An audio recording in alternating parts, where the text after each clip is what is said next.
Hello, I've been away a lot this summer, and a lot of my videos have been from the different festivals I was at in Denmark, Slovenia, Woodstock, Spain, and then the fruit camp. So I've not really done a lot of talky videos much. So, but I think I'll start doing that. So, first thing I want to talk about is starches as a backup on a raw food diet or on the 80-10-10 diet. And I know a lot of people within the lifestyle now, within the community, the Woodstock community essentially, include starches in their diet or use starches as a backup. I would say that starches shouldn't really be in your mind as a backup if you want to be a raw foodist or if you want to be part of 80-10-10. And I really think the community, the Woodstock community, should shoot for the highest kind of quality of health and life that they can, and not sit back on this starches thing. Like, it's like you cut all this stuff out of your diet, like meat and dairy and processed food and everything else, and then you just include starch and don't bother giving it up. And I'm aware of all the idea, like, oh well, you won't get heart disease or whatever if you have starch, but really it's just another addiction. It's another poor quality food. It's not human food. It's not fruit. It's never going to compare to fruit. It's not a backup to fruit. It's like a starvation food.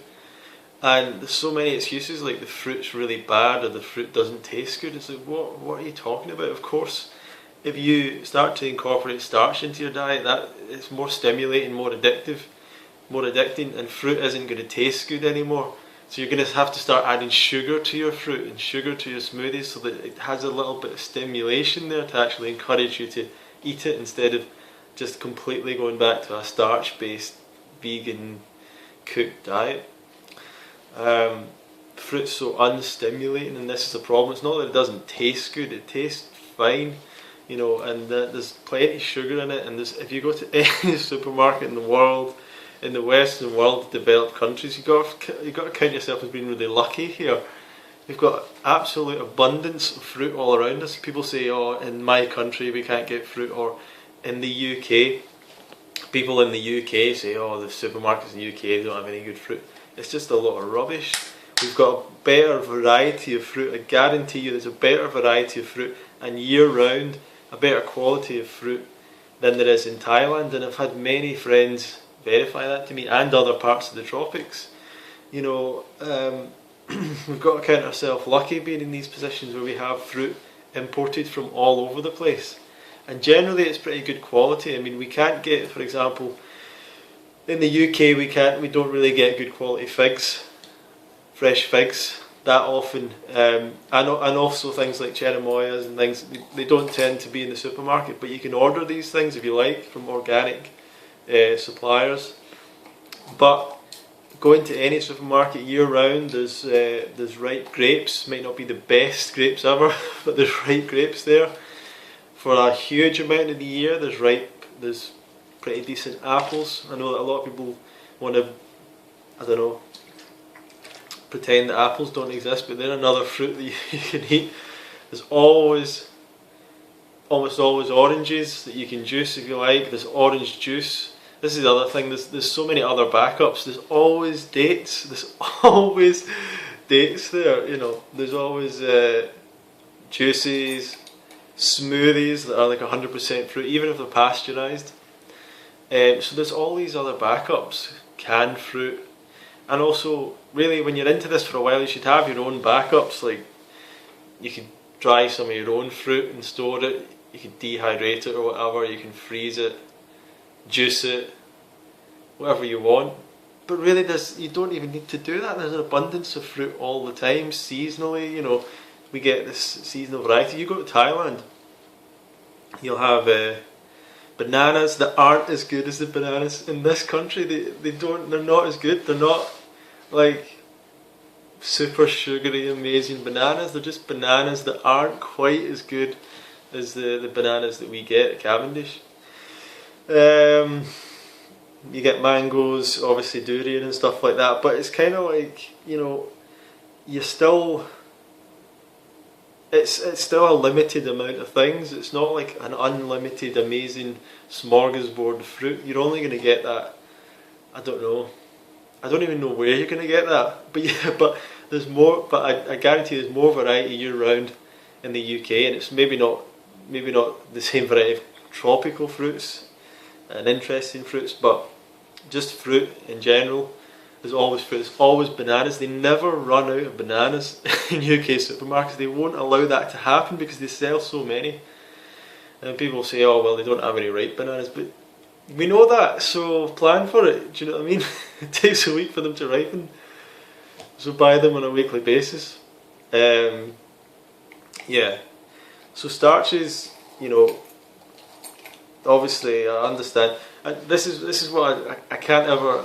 I love Dr. McDougall and I love these vegan guys, but when they start saying we're starchivores, we should be living on starches, I just think it's ridiculous, man. I just think we need to step back from these starches. And I know they're not. You probably have a very healthful life eating the starches, but you know, the other thing is that there used to be this thing as well, like if you don't eat enough fruit, then you'll crave starch, starchy food. But now it's like, I don't know, eat enough fruit and eat starch as well or something. I don't know. Rossel 4 is a program that promotes like fruit until 4 o'clock, or raw food till 4 o'clock, and then cook food binge after. And to me, I feel like, I don't know, I think it'd be really good.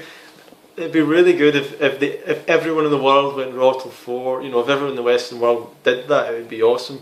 But in reality, you've got this small amount of health seekers that come into this movement looking for abundant health and the best diet, and they're getting told, or they're getting promoted like raw till 4, when we know really it's 80-10-10. You know, should be 80-10 raw, vegan, fruitarian should be the way, the path, and we should all be on board and promoting that and being really healthy and like loving it and get together.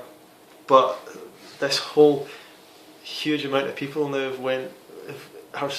just want to do the starch thing, and like that's their level now, and they get kind of offended if you say like, oh man, did you see such and such is eating cooked food or whatever, you know, you might be just making a comment like that. I can't believe that my absolute hero and idol of the raw food has went back to eating cooked food or whatever. They get really offended by this stuff, you know.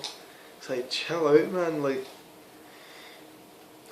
it's just it's like a bad kind of addiction, you know.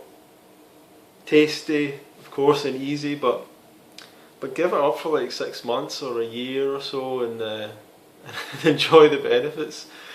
Enjoy the fact that you've given another thing up that's not really serving you. You want to be in a relationship with your food that loves you back. You want to love your food. Everyone loves their food, but you want to eat food that loves you back. That's how it should work. So that's some thoughts.